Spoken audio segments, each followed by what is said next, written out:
Hello, first of all, thank you very much for having me here. It's an honor to be in this audience, so many great thinkers, and this unbelievable city. So, first of all, let me introduce myself. I'm Stratis Pelekidis. I'm part of a team which calls itself the Digital Team. It's an EMEA South team, and what we're about is creating and starting the conversations with customers around innovation and digital transformation. In the space of the next 14 minutes, I intend to explain how SAP approach aligns with Industry 4.0 and the tendencies, the trends in manufacturing, and how it also aligns with the artificial intelligence agenda. And on top of that, I intend to answer one question: are we needed? Are we, as people, necessary and part of this hyper-automated world? So I'll take a few centuries back because both my parents were academic historians, are academic historians. And watching them work, now I realize what I was seeing. So there were people looking into sources of data. They were actually trying to interpret data, apply intelligence on them, try to understand the correlations between facts and events, trying to create models. And then other sciences would take over these models and try to implement them. So they would, socioeconomic sciences or sociopolitical, they would try to understand based on historical data. And this is exactly aligned to what machine learning as we now know it seems to be about. It's about the understanding of data. And it's exactly aligned with what Industry 4.0 is. So SAP has a privilege of being very close to the initiation of Industry 4.0, being a German term that occurred at the beginning of the century, and having one of the founding fathers of Industry 4.0 being Dr. Henning Kagermann, previous CEO for SAP for a few years.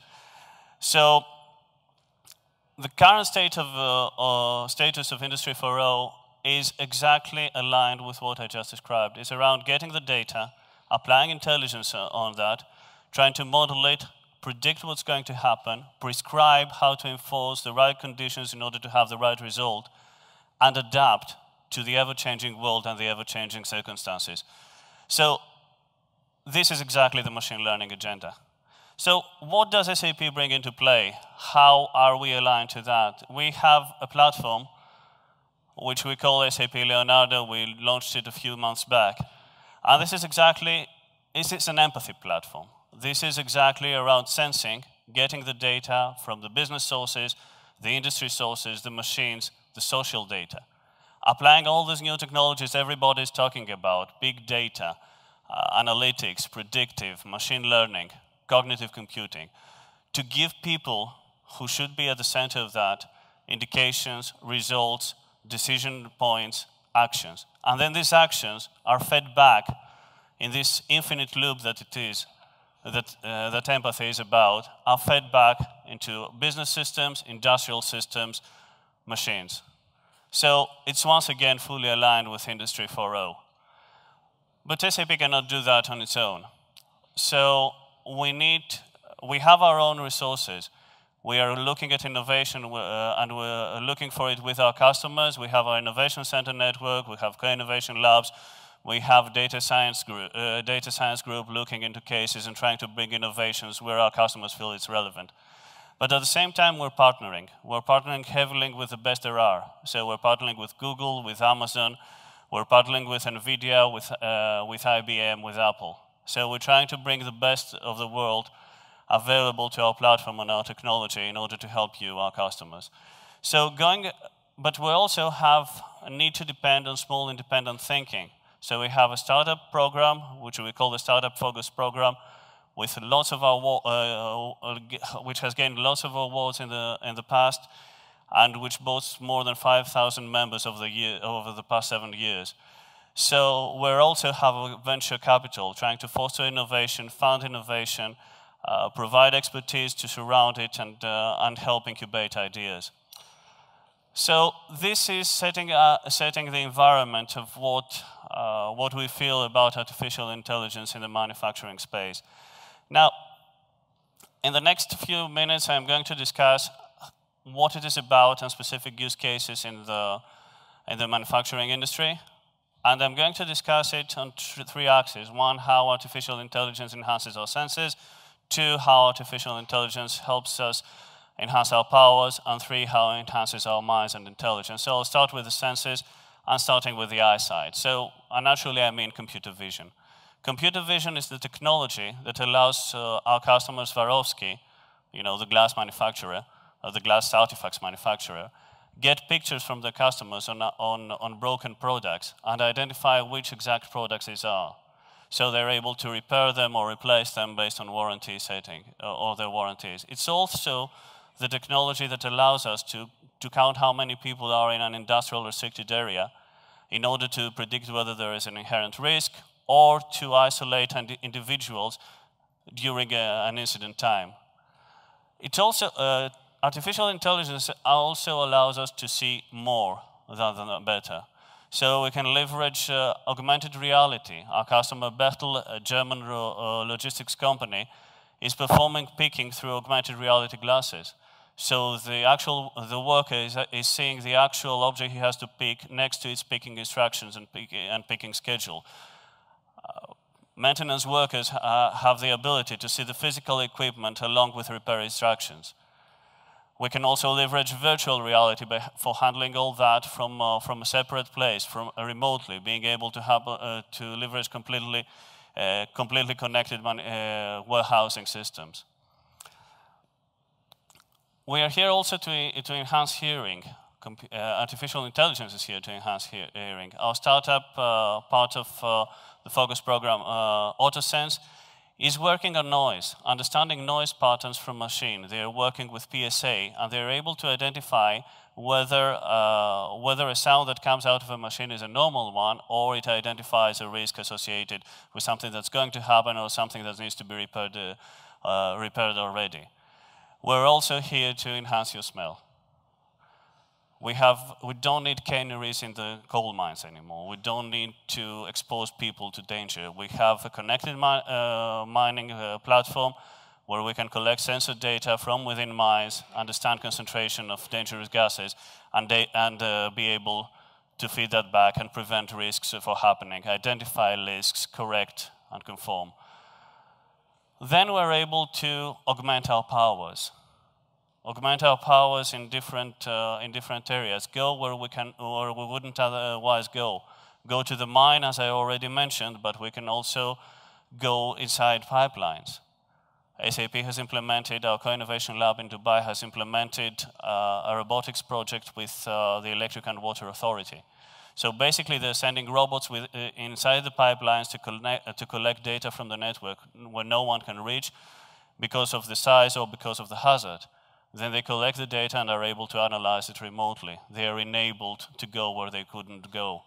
And we can go higher with drones, and we can analyze remote equipment through computer vision, collect the data, bring it back to the people, the experts, be able to analyze, reach where we couldn't go before. The other thing that we can do in terms of power is that we can increase speed, the speed of execution. Our customer Stihl in Germany, once again, has implemented a connected manufacturing platform. The essence of that is that the plan is rolled out to the people and the machines at the same time. People and cobots are working in tandem, collaboratively, in harmony, increasing efficiency and time to value. And finally, we're able to shrink, we're able to become smaller, we're able to identify visual patterns in the smallest of things. Thus, we can assign digital fingerprints, digital identities to even the smallest of things, and then we can put them in any track and trace scenario in this connected world, as long as it has value to that. Let me go into the intelligence part of that, and we start obviously with speech. We're introducing, we heavily invested in natural language processing, and we're introducing a virtual assistant, which we call Copilot. It's basically an assistant to every person interacting with the system to be able to conduct specific tasks, communicate on what he's going to leave, to need like a leave request, but also assign contextual information. And we're heavily investing. We're just bought a company which is which has built more than 50,000 bots for user interaction. We can also heal, use the intelligence to heal. So our customer Lukoil has implemented robots that get measurements from people in remote locations or underground locations, get those measurements back to the doctors, who are also again the humans at the center of the technology, who are trying to understand what people have as risks from their everyday operations. Once again, our intelligence allows us to accelerate our processes. Harley-Davidson has managed to shrink the production lead time from 3 weeks to 6 hours. Essentially, that means that you can go into a shop, order the bike as you want to have it, and it might be manufactured within the next day. So this is a dream for any automotive manufacturer, I guess. But all this intelligence serves a higher purpose if it helps us to predict, if it helps us to predict operations. So we have cases in predictive maintenance. You know I guess this is a field that everybody knows. But the fact that we're able to monitor how things are going to defect helps us improve asset reliability on the top line and reduce operational costs associated with maintenance at the bottom line. We have cases such as Train Italian, which leverage this principle. We also have cases in predictive quality. A customer of ours, a floor manufacturing from the US, called Mohawk, has managed to relay the information from the warranty claims of their customers, relayed back to production conditions. Thus, they were able to isolate what specific production conditions caused material defects. They're able to improve their products. They're able to reduce their warranty claims and expenses. But at the end of the day, it's all about adapting. This is the final scale in Industry 4.0. And here I'm going to lay down the vision that SAP has for robotic process automation, and that's going to come forward. It's made up of 3 essential components. The first one is understanding what a task is, what a specific job being done is. And we have the data that we get from the various sources. So we are able to analyze, and the machine can understand and propose what an individual task is. Then these tasks, the second component, is that they need to be brought into processes. So we need to analyze the interrelationships, what needs to be there, what kind of information is necessary. And machine learning can help us analyze and link those into processes. This implicit knowledge becomes something that is very specific. The third part is, of course, automation. How we're able to deploy this knowledge, deploy these implicit and explicit processes to the machines, the people, the systems. So this whole vision is based on our platform, the one that I mentioned earlier. And this whole vision is centered around the person who is monitoring the process. And this is where it ties to. It ties to a platform, which is SAP Leonardo. If you have to remember 3 things, 30 seconds recap. Industry 4.0 is fully aligned as a vision with artificial intelligence, but at the same time it's fully aligned with the SAP vision. Our platform can help you improve your senses, improve your powers, improve your intelligence, and can help you close the loop between sensing and feeling with the person in the middle. I guess we're all not going to be extinct after all. Thank you very much.